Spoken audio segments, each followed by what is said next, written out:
I want to talk about, tell me about this. Okay, now let's start.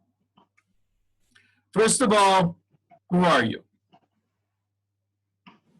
I'm Jeremy Gimpel. I'm a father of 6 children, married to Tehila Gimpel. I recently moved to the newest and deepest settlement in Judea. It is enclave number 8 in the proposed Trump peace plan. But from me eastward, there are no more Jews. I am the last Jew in Judea. Wow. And you set up a farm. Tell me a little bit about the farm. Well, I arrived here about 4.5 years ago, and it's hard to really explain this and articulate this in words, but when I got out of my car, it felt like my soul left my body, spun around and did flips in the air, and then went straight into the earth here. And then from that day, a day hasn't gone by that I haven't been back here. And it was just a matter of time until I would eventually be able to build a home here and move my family here. And, you know, the dream is to offer that exact experience to everyone that comes here. There is something very magical about these mountains. These are the mountains that King David escaped to when he was hiding from Saul. He escaped to these mountains because I'm 15 minutes outside of Bethlehem. And so as a young boy, David would come to these mountains with his sheep. So he knew all these caves and all these ravines, how to find water and how to live here for days, because he would take his sheep out sometimes for weeks at a time. According to the Midrash, most of the books of Tehillim, of Psalms, were written in these mountains before David became king. And we had a dream of establishing a center that was rooted in prayer, in music, in art, in Torah, and open to the entire world. Because many, if not most, of King David's men, they weren't Jews. The first men that joined David were just righteous people that were seeking after God. Uriah HaChiti. Chiti was, of course, that's not his last name. He was a Hittite. And so many of the men that joined David were just righteous people. And I think that we've entered into the era in Jewish history where it's time for the Jewish people to open up our books, open up our hearts, open up our prayers, and teach those around the world that want to be inspired. And so we're building a center here for Torah for the nations, prayer and music. And it's still under construction, but it's just unbelievable that when we came here and started this dream, only later we found out that the book of Psalms was written here. And King David was potentially the first person to ever put music and poetry together. You know, rap, I'm not a big rap musician. I don't like rap music, but rap means rhythm and poetry. And that means that King David was the first rapper. And that happened here. And so it's almost like we've unveiled or uncovered what was destined to be here long before we were born, that this is the place that King David taught the whole world how to pray.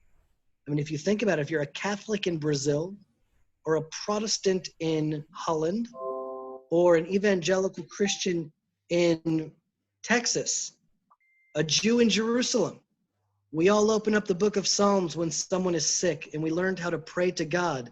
King David taught the whole world how to pray, and those prayers came into the world here. And so the dream was to make a center that would be open to the world, to give them an experience of the land of Israel and the Torah of Israel and the prayers of Israel for those that are seeking. It's funny. I mean, you talk about tefillah so much. Tefillah can be the thing that separates us.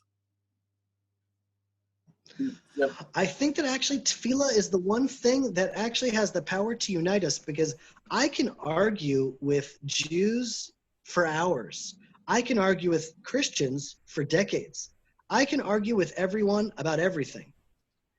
But then a moment can come where we put our arguments aside, and music and prayer actually is a very unifying force. That's why the temple in Jerusalem is not called a house of Torah for all nations. but it's actually called a house of prayer for all nations, because it is through music and prayer. That's where we can say, like, listen, we all believe in God. We all want to be blessed by God. We all want to be close to God. Now, some people may have different understandings about God. Some people might put different emphasis on the spirit of the law, on the letter of the law. I'm a little bit more stringent in halakha. I want to be more stringent in my kavanah. People can have different ways, but in a moment of prayer, there's an ability to actually transcend much of the differences. And that was the temple experience. The 70 nations that came to experience the temple, they did not have all the same theologies. They did not all have the same religions. But in an encounter in the temple, their realities were elevated to a place of prayer and connectivity to God. And so I think more than Torah, prayer has the ability to unite humanity. And you're leading right into the subject, which is I kind of got the impression that you're a little impatient in a good way. So you want to bring about a house of prayer for all nations right now. Would that be correct? Well, that's a beautiful way to think of it. I don't know. This started because I have a mission in the world, and I feel like I can't stop my mission. And for the last 3 years, I was bringing people to Judea and offering an experience that I saw was really impacting people's lives, maybe even changing their lives. I think that they left our farm and they left Judea seeing the Jewish people differently, seeing the land of Israel differently, seeing politics in Israel differently, and seeing the world and God in a little bit of a different light.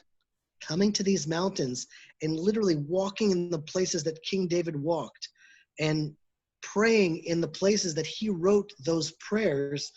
It's like a 3-dimensional full immersion experience that you can't get if you're just reading the Bible in Brooklyn. You just can't get it. And so the coronavirus struck us and we were at a loss. What do we do now? There's no more tourism in Israel. And I said, well, how about if we try to bring Judea to the world? And there are prophecies that talk about 10 men from the nations grabbing the corner of the garment of a Judean man and saying, take us with you, for we have heard that God is with you. And it says right there, an Ish Yehudi, a man from Judea. And I said, well, maybe that's a little bit of guidance. Why don't I actually offer the world now an opportunity to kind of connect to the heart of Judea and see what happens? And lo and behold, a house of prayer from all nations was created. And now our fellowship has members from 24 different countries. It's really unbelievable. It's shocking and it's inspiring. And in a time where the world is more divisive and there's more hatred and there's riots, there's a beautiful display of unity and brotherhood and emunah that's being displayed from all around the world. Very much like not the majority of the nations, but 10 men from each nation. Small pockets of people that are seekers after God are now coming together Sunday nights and learning together, praying together. It's truly marvelous. And it's funny, you talked about the 10 from the nations grabbing hold of the tzitzit. It's kind of like the internet, you know, you send out the fringes and they grab hold of them. You send it out into the world. So there's definitely that. Would you say this is an attempt at a precursor to the ultimate house of prayer for all nations in Jerusalem? Well, it is whether we like it or not. Meaning, yes, I was kind of like, I think we did something quite bold, and I didn't know who would join. I said, I'm just going to offer this opportunity to let's come. You know, there'll be music, there'll be prayer, there'll be Torah from Israel, and whoever wants to come can join.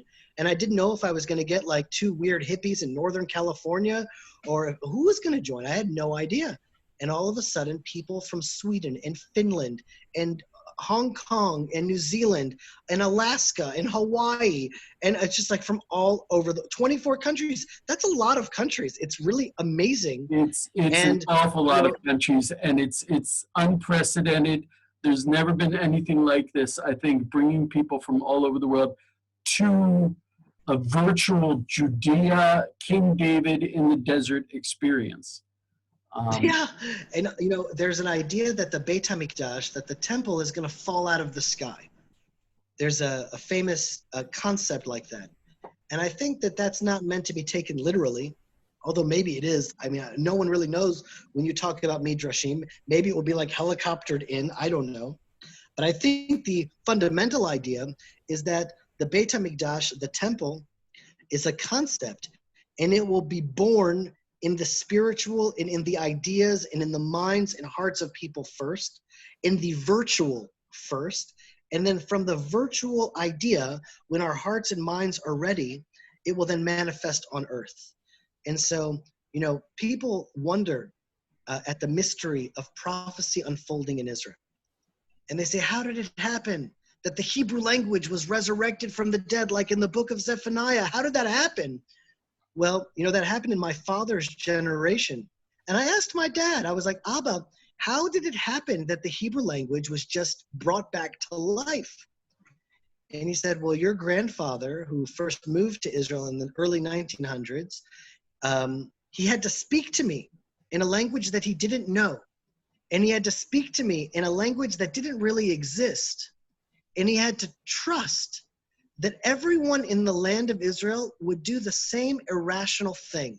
Without Facebook and without Twitter, each Jewish family had to make a decision to speak to their children in a language they didn't know and in a language that didn't really exist. And somehow, miraculously, everyone did the same irrational thing. And in one generation, in my father's generation, the Hebrew language was resurrected from the dead. And now today, my children, their mother tongue is Hebrew. And so prophecy doesn't just happen by accident. It doesn't just happen. It took Jews to get on their hands and knees and make the desert blossom. It took Jews to get on a plane and move back to Israel. It took the ingathering of the exiles didn't happen by the Messiah coming. It's a precursor. The realities that we are manifesting in the world are actually paving the way. It's not that that's like a little bit of a misconstrued idea that we're supposed to wait on the sidelines and let the Messiah do everything for us. And here we have this vision in the Bible of a prophecy that the nations are going to grab hold of a Judean man and say, we want to be more Judean. We want to learn from the source. We heard that God is with you and we want to follow you. And I said, okay, well, there's a blueprint there. Why, if I am the last Jew in Judea, why don't we just try this out? And look what happened from all over the world. We didn't invest $1 in advertising. I don't know how the people found us.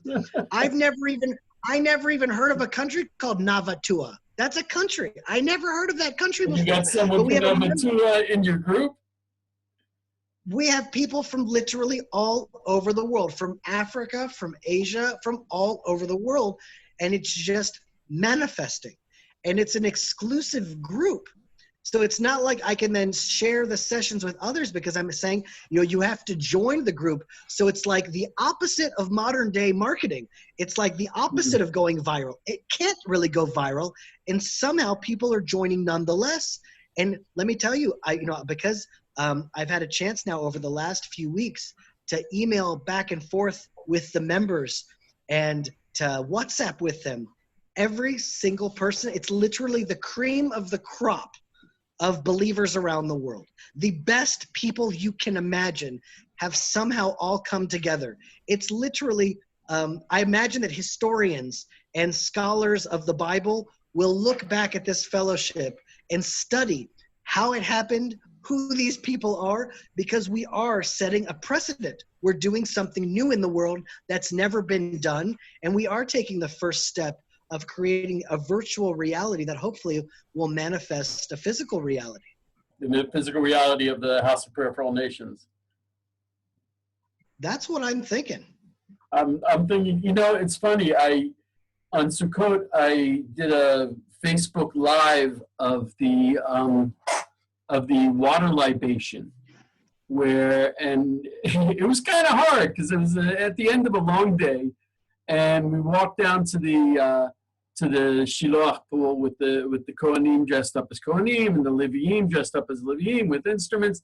We came back up, we did the ceremony, and I did this Facebook Live, and I think 20 or 30,000 people watched from beginning to end. And I'm thinking to myself, Wow. Okay, we're living at a time where people can't physically come here, so we'll bring them here anyway. The people who are signing up with you, they're sitting there saying, I'm here with you. I can't be physically there, but if there's going to be a house of prayer for all nations, if the nations are going to get together to pray, I want to be there because that's the prophecy. So, Well, I'll tell you something else that's really beautiful that's happening. So I just want to add, that's also an ingathering of the exiles. People who can't make it, we're bringing them in. Beautiful. So, yeah, for sure. I'll tell you something else that's happening. There are many, many different people from many different cultural backgrounds, ethnicities, and religious backgrounds. Different types of Jews, different types of Christians, different types of non-defined people that just call themselves believers, people that call them, we have one Muslim in the group, we have one Buddhist in the group, we have a Catholic nun in the group. It's something so unique and so different. And now what happens is all week long, I'm thinking, I'm praying, and I'm learning, and I'm working to develop the session that will be coming up the next Sunday. But so much of my work is creating a language that can speak to the heart of a Christian, Catholic, Muslim, Jewish person. And that has never been done, because if I talk to Christians, there's a certain way of talking that appeals to Christians. But as soon as a Jew hears that way of talking, it's a turnoff for the Jew. And if I talk to Jews, it's too much in the ghetto, and it's not inviting to the nations. And so it's also forcing now, it's forcing us to create a universal Torah language that's making the Torah meaningful and relevant for everyone. And that too is a vision, that Ki mitzion tetzeh Torah udvar Hashem miYerushalayim, that the Torah will go forth from Zion in the word of God from Jerusalem. That's in the beginning of the book of Isaiah and in the 4th chapter of the book of Micah. In the context of that prophecy, it's not going out only to Jews. In fact, the Jews are meant to be in Israel at that point. It's going out in a universal way to the entire world. And so now we're innovating a new concept here, that we're actually creating a new language, a new way. It's like we literally have like our own dictionary, where we're saying, all right, this is a new concept. Let's write this down in our journal. And we're trying to create a language that is relevant and meaningful for everyone from every background. And it's really quite a feat, because I'm working on it all week. It's not easy. Let's put it that way. It's not a simple task. So this is basically, you get together once a week on Sunday and you teach Torah. Well, here's what happens. It's Sunday at 6 p.m. Israel time. Now, we have some diehard members that in New Zealand, they wake up at 3 o'clock in the morning. Oh my gosh. I have a family in Hawaii that wakes up at 5 o'clock in the morning. And, now obviously there are some people that can't make the live session. Now, but well over 100 people, or well over 100 people are making every single live session right now. And what happens is we start off with music and prayer. That's where it begins off with. And I think that's actually the way that every single Torah class should begin, with a nigun. That's the way I was taught. I think that's the way the world should learn Torah. My best teachers always did that. My best teachers always did that. So I totally get it. Do it. That is the way to do it. So we start off with music and prayer, and then we go into a session of Torah. Now, sometimes the Torah is interactive, where people have asked us questions, and we sort of are working together. We're sort of all of us are on a faith journey now. This whole fellowship, we're all in it together now, and we don't know where we're going, and we don't know how it's going to end up. And we're all sort of navigating this new place and this new way together. And then it ends again after we've learned together. Then it ends off with prayer again at the end, prayer and music. And so it's sort of like bookended with music and prayer, and in the heart of it, Torah for the world. And it's just so beautiful because this never, ever, ever would have happened without the coronavirus. I never would have done this. I was too busy doing the farm and hosting groups and doing what we were doing. And it just goes to show that if you actually take the time, and it was a very scary time for us. I mean, what were we going to do just to keep this farm afloat? We have thousands of trees we need to water. What are we going to do without groups coming? This whole place is held up by groups, and all the groups are gone. And it was about a month of total fear, confusion, anxiety, praying, searching, seeking, wondering. And then from that place, I just kept on really believing that everything that happens in this world is for our good. And then out of this, something beautiful will emerge. And I couldn't imagine what it would be. And all of a sudden, lo and behold, Hashem has a plan.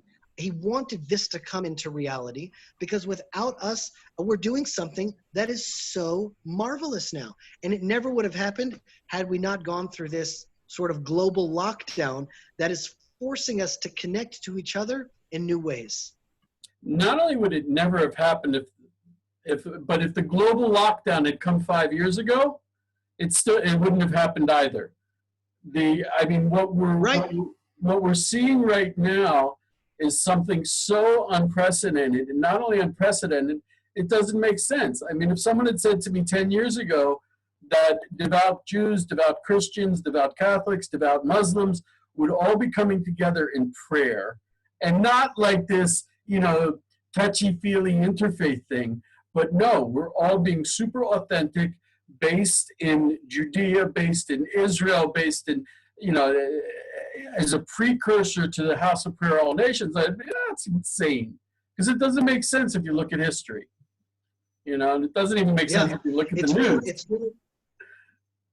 No, what's really beautiful about it is that it's a real restoration of the divine order, that Jews are not comfortable being the chosen people, and we're not comfortable being a priestly nation, and we're not comfortable being the people that people are grabbing onto and saying, you be the leaders, take us to God. We need you. We don't like that position. At least we have not liked that position for very long. What's happening now is that instead of Christians trying to convert us, they're saying, we're supposed to actually learn from the Jewish people. Oh my goodness, the fourth commandment is to keep Shabbat. Shabbat is on the seventh day. What does that mean for me? I haven't been keeping the 10 commandments, but I believe in the 10 commandments. What is Shabbat? And without the Jews, they don't stand a chance. They don't stand a chance to ever know who they are without the Jewish people. The world doesn't stand a chance to get to know the God of Israel without the people of Israel. And this is the time that the people of Israel need to hold on to our faith. And we held on to our faith for so long, and it wasn't just for us. We actually held on to it in order to be a blessing to the world. And now this is like the next stage in the Jewish evolution of our return to the land of Israel. It is time to be a blessing to the world now. Yeah, I can totally relate when you say that Jews don't feel comfortable in that position. I know I personally, whenever I connect with Christians, I'm feeling like, hey, I'm a schlepper. I don't know what you think about me. I try to make it through the day, and I'm not even very good at that. And then every once in a while, I pinch myself, and I'm like, I'm a Jew living in the land of Israel. My gosh, And we did not get the Torah for us. We got the Torah for the world. And the fact that we went into these small enclaves and protected it for thousands of years. Okay, great. But the enclaves, the walls of the enclaves are down. We're in Israel, and that enclave mentality, the shtetl mentality, is definitely a good thing for outside of Israel, and it's definitely a bad thing for inside of Israel. Now it's time to break down the walls and let the sunshine out. That's the way Right? I look at it, which But is briefly, but imagine now, teshuva, is usually translated as repentance or maybe a return, but it really is, it's like a restoration. It's a fixing that's happening. And if we're meant to be, we're called to be a nation of priests, an Am Kohanim Vegoy Kadosh, a holy nation and a nation of priests, meaning we are a priestly nation. That means that in a messianic era, the nations really should be seen as a macro Israel. We're the priests, the Jews are the priests, and yeah. we're meant to bless the world. They're meant to be like, ultimately, this is like one family, the world. We're all from Adam, we're all from Noah. We're actually meant to see ourselves as all of us are the children of one God. We have one planet, we have one God, and all of us are brothers and sisters. Now, within that familial reality that all of humanity are brothers and sisters, there are roles, and our role is to be the oldest brother. We're meant to be the priests. And what do the priests do? We bless the nations. We teach the nations. They need it. That's the prophecy. They're grabbing onto us saying, please, we want to know, how do we live by the Torah? What does that mean for us? What does Torah mean for us? We thought that it was like not relevant. We thought it was like the Old Testament. It's like what the Torah is a verb. It's not even a book. The Bible means book. Torah is a guide. It's literally alive. It is a living book with a living guide, with a living God. And so we have an opportunity now to actually step into the shoes of being a priestly nation and bless the world and teach the world. And as we really do that, it's a restoration. Instead of the non-Jews attacking the Jews, trying to change us, we actually become the roots that are providing nourishment, water to the entire world. And the branches are now branching off to 24 countries, receiving sustenance from Israel. And they're bringing fruits of blessings to the people around them because they're getting they're plugging into the pulse of Judea at the beginning of their week. And every single person is telling me it's a blessing to them. It's changing their weeks. It's changing their lives. They feel like they are a part of a beautiful God movement, because that's really what's happening. It's a breakdown of all of these structures that we know in order to allow something bigger to come here. It's not like a religion thing. It's a God thing. When you put it like that, you realize we're all, as you said, Bnei Adam, we're all sons of Adam. So, of course, we should come together. And it's amazing that for so long, what separated us was the Bible, even though it's the thing that we most powerfully had in common. And so it's actually the thing that should bring us together is Bible study. If we can put aside the oh, you're Christian and I'm Jewish, and say we're all coming together, House of Prayer for All Nations. Okay, we can pray together because we're all praying to the God of the Bible, and we're all learning the Bible, and it's something that we've all learned. That we all learn, and it's important to us.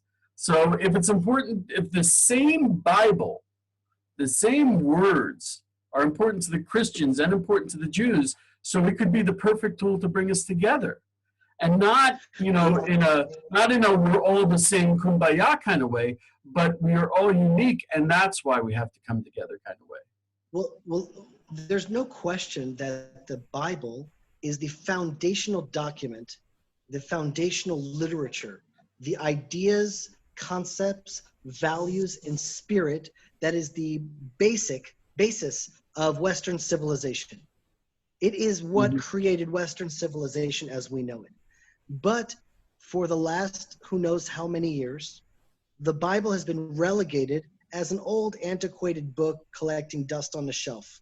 Christians, for the most part, studied the New Testament, and really, many of the Jews only know the Tanakh through the paradigm and prism of the Gemara. Right. When I grew up, until I was about 24, and until I met Rabbi Tovia Singer, I never really studied the prophets of Israel. It just wasn't a part of the curriculum in which I grew up with. And now, more than ever, exactly for that reason, it is time to take the Torah and the prophets and then create a packaging for them, a language for them that makes it relevant and meaningful for the whole world. Because the Jewish people, we are a remarkable people. We have persevered like no other nation. We have survived like no other nation. We've succeeded like no other nation. We're just like this miracle people. And the source of our power and the source of our blessing is the Torah. And now it's time to take that really is at the foundation of their society.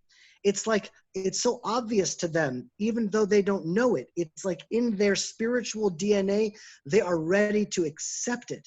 And now it's really our job to open up our books and our wisdom. How did we do it? What did we learn from the Bible? How did it make the Jewish people the Jewish people? And then take that and bring it to the world.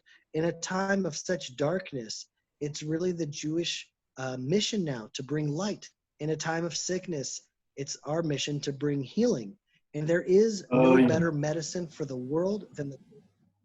We're going through such hard times, and I totally agree with you. And it's very much coming down to, Bible versus not Bible.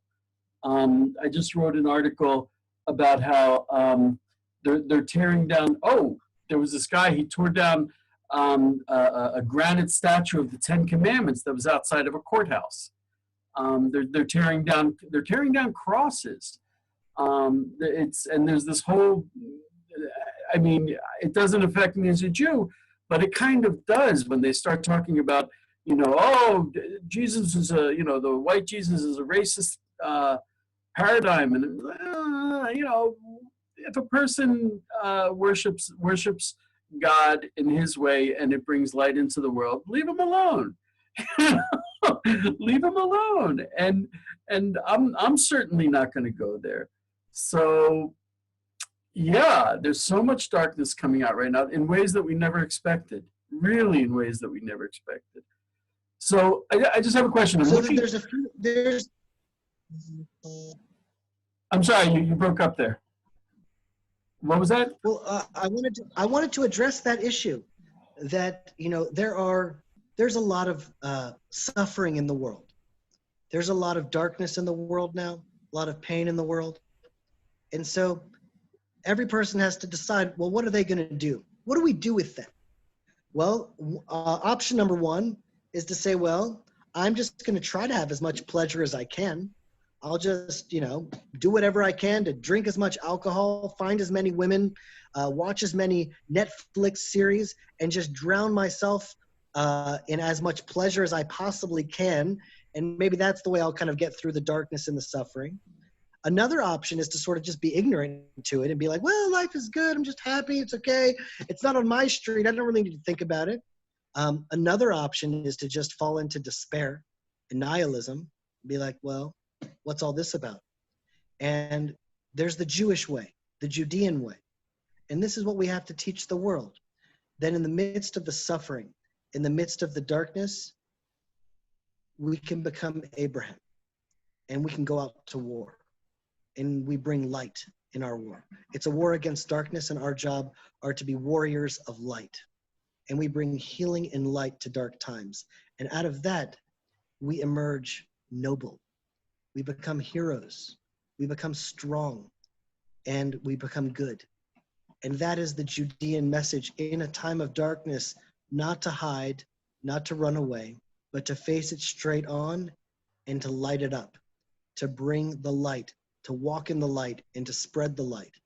And all the people that really want to tap into that Judean way of being, it's not Judean anymore. It's really meant for all believers. If you are a believer in God, then this is your way. We're meant to bring the light, share the light, and walk in the light. That's it. In dark times, we're called to bring the light. And the thing about that is, that is what the Torah and the Bible say the Jews should be doing.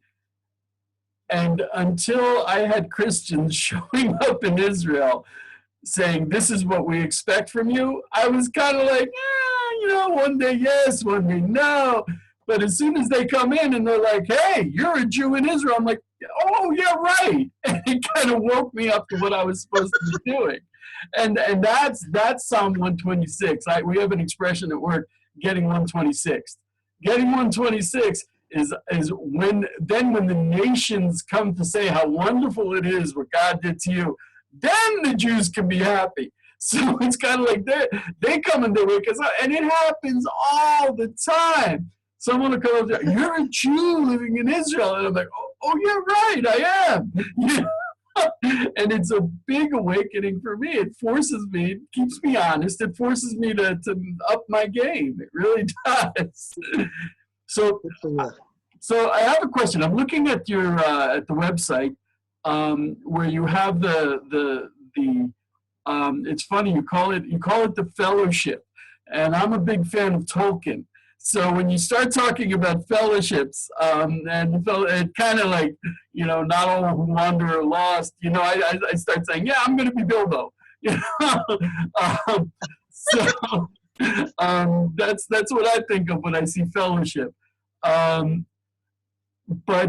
give me an example of what you learned. It says here that you learned prophets. You learned the prophets. What would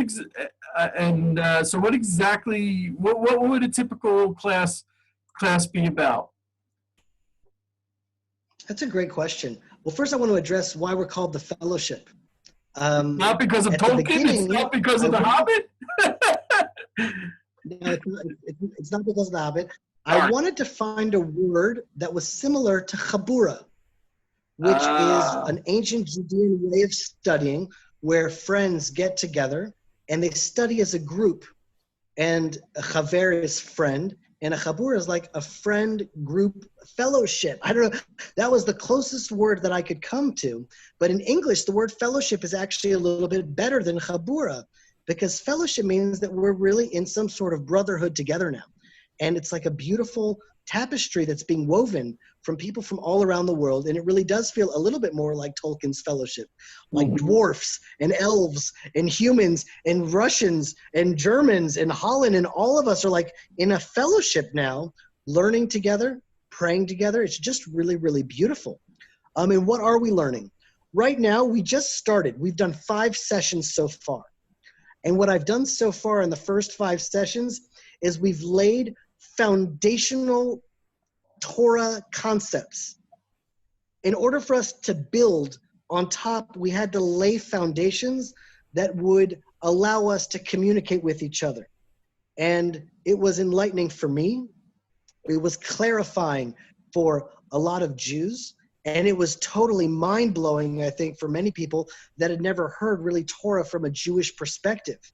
But, just the foundational ideas of prayer. If we're coming together in a house of prayer for all nations, Jews have so many different words for prayer. I wanted them to understand what different prayers are. I mean, even just the words, Sion is Zion, which means really a target. A Tziyun on a map is a target. And then we have Kavanah, which means to aim. So now what we're doing, we're aiming at a target that the Chazan is the leader of the Jewish prayer. Chazan means vision. What does a leader of Jewish prayer should be called? A cantor or a singer or a worship leader. Why is the leader of Jewish prayer called the man who gives us vision, the man who gives us a chazon? Mm-hmm. But that's a deep teaching here. So we have been given a vision, a chazon, and we have kavanah to aim at the vision to eventually arrive at Sion, the target of Jerusalem. It's like it's to pray with vision. So that's just one of the hours of learning that we've done together, but it's to go down to fundamental foundational ideas of prayer, of Torah, of tshuva, in order that we can actually create a dictionary and a vocabulary that all of us can now learn together. And I think that's it's just revolutionary. It really is. You know the urban myth that Eskimos have 50 words for snow or something like that? Exactly. Exactly. If it's important to you, if it's important to your survival, you're going to be very precise in how you describe it. So the lexicon is hugely important. I remember when I started trying to define the words nefesh, neshama. It's like there's so many words for soul in Hebrew, and they each mean something different. So to try to give that over, the difference between nefesh, neshama, nefesh behemi, nefesh eluki, just to describe the language of the soul is you have to get the language down. You have to have a common language, and I imagine even more so in the Psalms, to understand which words begin the Psalms. Which is a Shir HaMa'alot, the song of the steps. is an unusual translation, and it doesn't do justice to what's really meant by Shir HaMa'alot. So I totally hear that, getting the lexicon down. I imagine that's also going to be an ongoing process, getting the lexicon. Well, it's really beautiful. You can teach amazing fundamental ways of seeing the world and interacting in the world just from the Hebrew.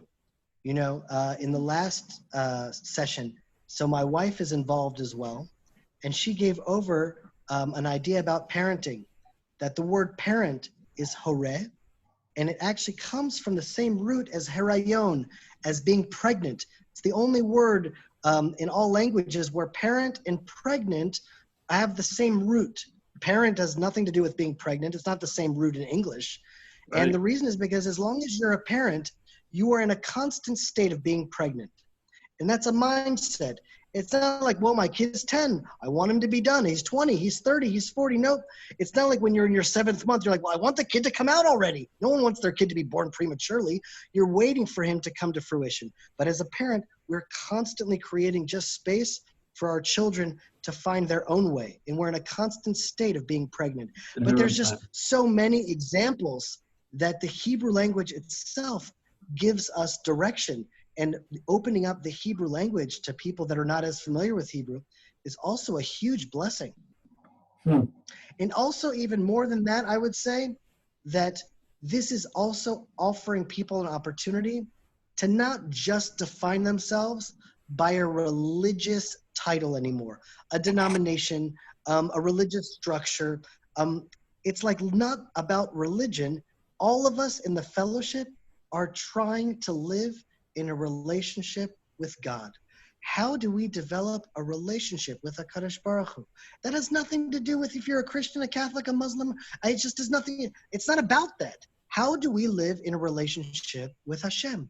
It's not about a religion. It's just about a relationship. So the focus is, how do we bring that relationship practically into our lives? How do we live with the values and the spirit of the Bible in our everyday life in a relationship with God?